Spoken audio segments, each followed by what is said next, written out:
집중분석 이슈타임 시간입니다. 오늘 이데일리 김유성 기자와 이야기 나눠보겠습니다. 안녕하십니까? 네, 안녕하세요. 오늘 이슈 관련 뉴스부터 확인해 보시죠. 이데일리입니다. 6개월간 한 번도 채 안 갔다 천덕꾸러기 된 은행 지점입니다. 국내 금융소비자 10명 중 4명은 지난 1년간 은행 영업점을 한 번도 방문하지 않은 것으로 나타났습니다. 이데일리가 모바일 설문조사 업체 오픈서베이에 의뢰해서 총 2,000명의 금융소비자를 대상으로 한 실태조사 결과인데요. 이번 조사에서 응답자의 42.9%는 오로지 모바일 어플리케이션을 통해서만 금융서비스를 이용하고 있었습니다. 지난 1년간 은행 지점만 이용했다는 금융소비자는 10명 중 1명에 불과했습니다. 네, 오늘 재미있는 화두를 갖고 와주셨는데요. 저 같은 경우는 이제 연말에 이제 저희 가게를 쫙 정리를 하고 정산을 하다 보니까 통장 재발급을 받아야 될 게 있더라 싶어서 연초에 좀 한번 방문을 하긴 했습니다. 오랜만에 방문을 한 거고요. 은행 가면은 아무래도 좀 저는 시간이 좀 많이 걸려서 항상 좀 불편하더라고요. 오늘 이 이슈를 갖고 오신 이유가 뭘까요? 예, 먼저 은행에서 희망퇴직이라고 누누이 주장하신 것 중에 하나가 명예퇴직이라는 게 있는데, 네. 이 명예퇴직이 말씀드리자면은 정년 전에 미리 좀 이제 퇴직금을 받으시고 나가시는 분들인데, 이렇게 나가시는 분들이 1년에 한 2,500명 정도, 올해와 그다음에 올해 초와 지난해 말만 해서 2,500명이 나가셨어요. 그래서 이런 명예퇴직이 이제는 연례 행사처럼 이제 되고 있어가지고 네. 이게 놀랍지는 않습니다. 그래서 사실 국내 최대 가계은행이라고 할 수 있는 국민은행 한 곳에서만 800명 정도가 올해 1월 달에 명예퇴직을 나가시게 됩니다. 그래서 거의 3분의 1인데요. 사실 많은 사람들은 은행에 이 은행원들이 얼마를 받고 나가느냐. 사실 최소 3억 원부터 많게는 7억 원까지 부행장급을 그렇게 많이 받아 가시는데요. 근데 왜 이들이 서둘러 은행을 떠나려 하는 건가? 왜 제2의 인생, 그러니까 정년이 보장된 안정된 이 은행을 떠나서 왜 제2의 인생을 살려고 하는 건가? 요 주목을 하셔야 될 필요가 있는데, 이거는 최근에 많은 사람들이 은행 지점에 방문하지 않는 것과도 관련이 굉장히 깊습니다. 그래서 오프라인 지점이 더 이상 필요하지 않은 시대가 이러다가 오지 않겠느냐. 그래서 혹자는 또 절반만 줄여도 거의 사용자들은 불편하지 않을 거다. 이렇게 여기고 있습니다. 네, 그러니까 최근에 사람들이 은행에 방문을 하지 않게 되고 그러면서 오프라인 지점이나 오프라인에 배치되어 있는 인원들, 은행 직원들을 더 이상 유지하지 않아도 될 정도로 시대가 바뀌었다. 이렇게 받아들이면 될까요? 네, 맞습니다. 이미 상식이고요. 앵커님도 지난 1년간 몇 번 은행 지점을 방문하셨나요? 제가 연초에 방문한 게 거의 지난해 연초에 방문하고 처음이었나요? 예. 그랬던 것 같아요. 그래서 저희도 이게 궁금해서 한 조사를 해봤는데, 최근 1년 송금이나 계좌이체, 신용대출 등 금융 서비스를 이용하셨던 분들 중 조사해봤는데 42.9% 정도가 은행에 방문하지 않고 해결을 했고, 은행 지점과 모바일을 동시에 썼던 분이 36.5%였습니다. 생각보다 좀 많은 분들이 모바일로 이미 많이 쓰고 계시고, 게다가 이제 은행 지점만 방문한다 이렇게 말씀하신 분들은 한 10명 중 1명 꼴이라서 사실 조사는 저희들도 약간 놀랐습니다. 네, 그러면 구체적으로 조사가 좀 어떻게 진행됐는지, 누구를 대상으로 몇 명을 대상으로 했는지 좀 알아볼까요? 예, 일단 이 조사는 이데일리가 진행했던 소비자 금융 대상 부대 행사로 진행됐던 설문조사이고요. 모바일 설문조사 업체 오픈 서베이에 의뢰했고 전국 2,000명을 20대부터 50대까지 지역별로 안배해서 표본 조사를 했습니다. 이게 모바일 조사를 하다 보니까 모바일의 비중이 사실 높은 거는 당연할 수 있긴 한데요. 그렇지만 은행 지점 방문 빈도가 예상보다 너무 낮았습니다. 아까도 말씀드렸는데 지점 방문을 해서 반드시 은행 지점에 가서 일을 보셔야 되는 분이 13.2%, 10명 중 1명이고, 다시 말하면 주택담보대출이나 아니면 전세대출처럼 오프라인 서류제출과 작성 필수인 이 업무를 제외하고는 대다수의 업무는 은행에 안 가고도 해결이 가능하다. 이렇게 보시면 됩니다. 네, 그렇습니다. 부동산 계약 관련해서는 꼭 우리가 은행에 방문했던 게 또 생각이 나네요. 이제 주택담보대출이라든지 전세대출 관련해서 업무를 볼 때는 꼭 은행에 방문을 하게 되는데 이것도 앞으로 또 온라인 쪽으로 대체가 될까요? 어떻습니까? 일단은 인터넷 전문은행 업계 관계자에 따르면 네. 95% 정도는 이미 좀 완성이 됐고요. 왜 5%가 남았느냐? 네. 사실 이게 신용대출 같은 경우에는 자기 신용 등급과 그다음에 내가 얼마만큼 소득을 벌고 있고 네. 그다음에 얼마만큼 세금을 연체하지 않고 내는지 이런 부분에 대한 정보만 있으면 되는데 이런 정보는 전산화가 돼 있습니다. 그런데 주택담보대출 같은 경우에는 그거와 별개로 이 주택이 얼마의 가치가 있는 곳인지 판단을 해야 되고 게다가 이제 앵커님도 이렇게 부동산에서 계약해 보시면 아시겠지만은 네. 계약서에 직접 사인을 하시잖아요. 네네. 요 종이 자체가 아직은 이제 온라인 전산화가 쉽지 않기 때문에 그래서 좀 더 걸린다고 하긴 해도 그래도 현재의 그 기술 개발 상태로 봤을 때는 네. 늦어도 내년엔 되지 않을까 그렇게 예상을 하고 있습니다. 네. 대출 관련해서 관련한 시스템은 일단 신용대출은 이제 비대면으로 다 가능하고 남아있는 것이 주택담보대출이나 전세대출 이 부분이 조금 아직은 남아있기 때문에 전체 100% 가운데 한 5%는 아직 미완성이라고 받아들이면 되겠습니다. 계좌 개설도 좀 이제 모바일로 되다 보니까요. 은행 지점에 가야 할 필요가 진짜 많이 줄어들긴 했죠. 예, 그렇습니다. 이게 사실 은행 계좌 개설도 뭐 모바일로 비대면으로 하게 되면은 네. 신분증만 찍고 간단하게 또 되지 않습니까? 그러니까 은행 지점 관리이 더 줄어들게 되고 이제 사람들이 이번 조사에서 극명하게 드러난 것 중에 하나가 이제 사람들은 은행 하면은 은행 지점의 화려한 간판과 안에 있는 뭐 내부 장치 생각하는 게 아니라 또 은행 직원들의 뭐 친절도를 생각하는 게 아니라 은행 앱이 얼마만큼 빠르냐, 내가 쓰기 편하냐, 그리고 은행 앱이 또 얼마만큼 예쁘게 잘 갖춰져 있느냐, 네. 요거에 따라서 은행 앱에 그러니까 은행에 대한 서비스가 판단이 되고 있습니다.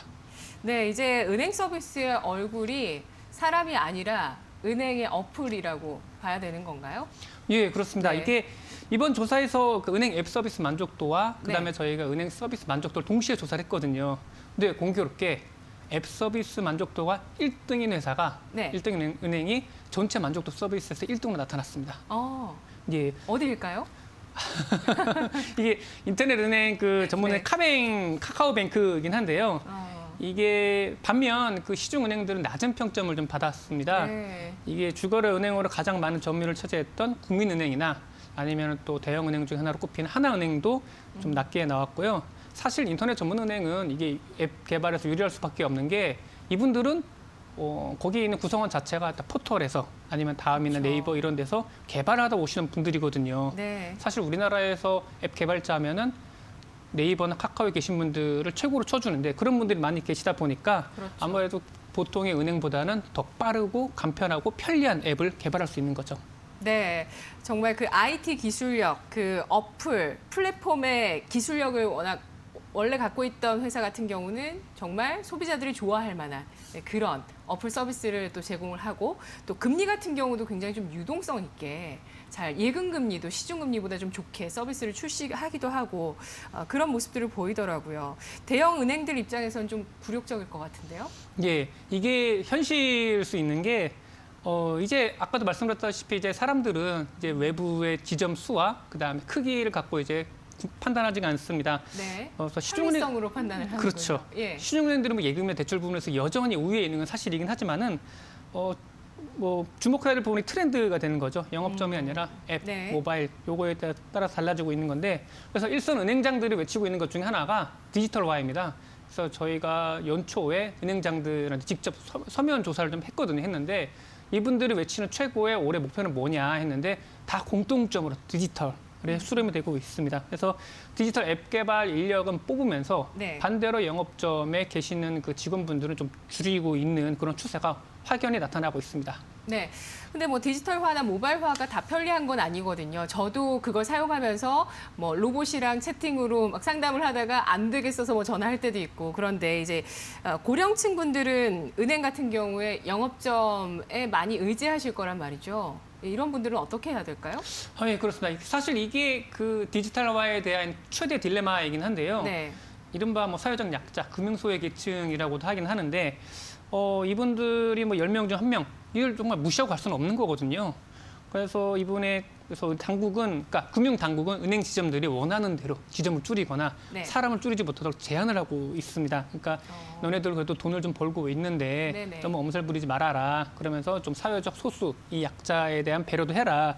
이렇게 좀 하고 있는데 사실 은행들 입장에서 비용 따져 봤을 때는 네네. 좀 줄였으면 하는 그게 속마음이긴 하거든요. 네. 근데 당국이 워낙에 좀 완강하다 보니까 눈치를 보고 있는 것도 사실입니다. 네, 그렇습니다. 아까 말씀해 주셨던 뭐 이제 퇴직 인원도 굉장히 지금 지난해 기준이었죠. 굉장히 은행 쪽에 영해퇴직, 희망퇴직 분들도 굉장히 많았어요. 그러면은 인건비가 좀 줄어들 수 있고 오프라인도 그 지점이 없어지다 보면은 사실 은행 입장에서는 비용을 줄일 수 있는 측면도 있는데 또 정부에서는 이것을 좀 자제하라라고 얘기를 하다 보니까 딜레마일 수밖에 없겠네요.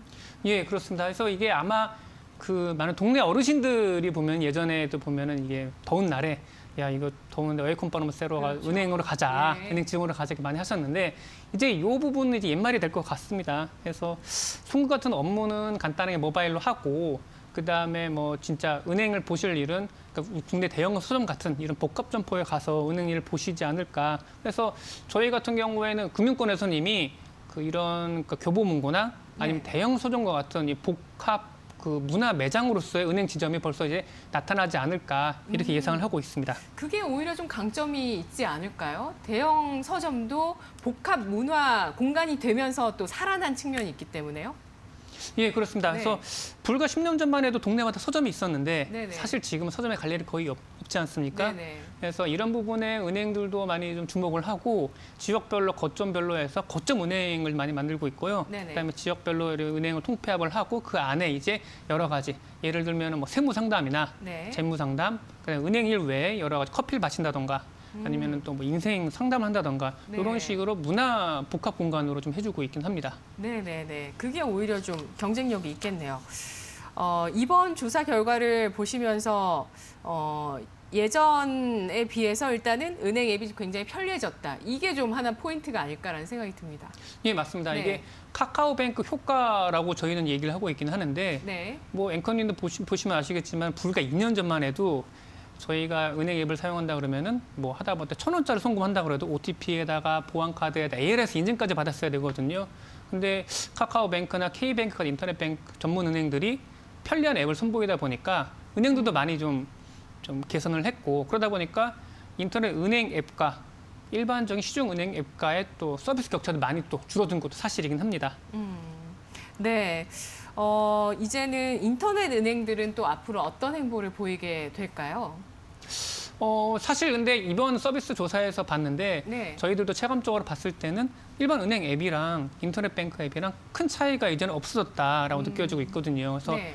이른바 이제 많은 시중은행 쫓아왔기 때문에 네네. 인터넷 전문 은행들도 각자 그 나름대로의 그런 경쟁력을 높이기 위한 여러 가지 노력을 하자면 안 될 것 같고 그 다음에 인터넷 전문 은행의 본래 설립 취지가 분명히 있습니다. 그 중에 하나가 이런 그 은행에서 소외된 분들에 대한 중금리 대출을 좀 많이 해주자라는 취지가 있긴 하거든요. 근데 사실 인터넷 전문 은행들이 그간의 영업 행위 그 활동을 보면은 중금리 대출, 중저신용대 대출보다는 고신용자들에 대한 쉬운 영업을 많이 해왔습니다. 네. 그래서 그렇게 많이 성장을 해왔는데 금융당국도 요 부분을 좀 올해는 좀 이렇게 좀 가만 두고 보진 않을 것 같긴 하거든요. 그렇기 때문에 올해만큼은 인터넷 전문 은행들이 본인들이 왜 설립이 됐는지 그런 존재 의의를 증명해야 되는 한 해가 될 거라고 저희는 보고 있습니다. 네, 알겠습니다. 인터넷 은행들의 중금리 대출, 특히 중하위권의 신용자의 대출, 그쪽의 업무가 또 어떻게 다변화가 될지 앞으로 지켜보도록 하겠습니다. 오늘 분석 여기까지 듣겠습니다. 고맙습니다.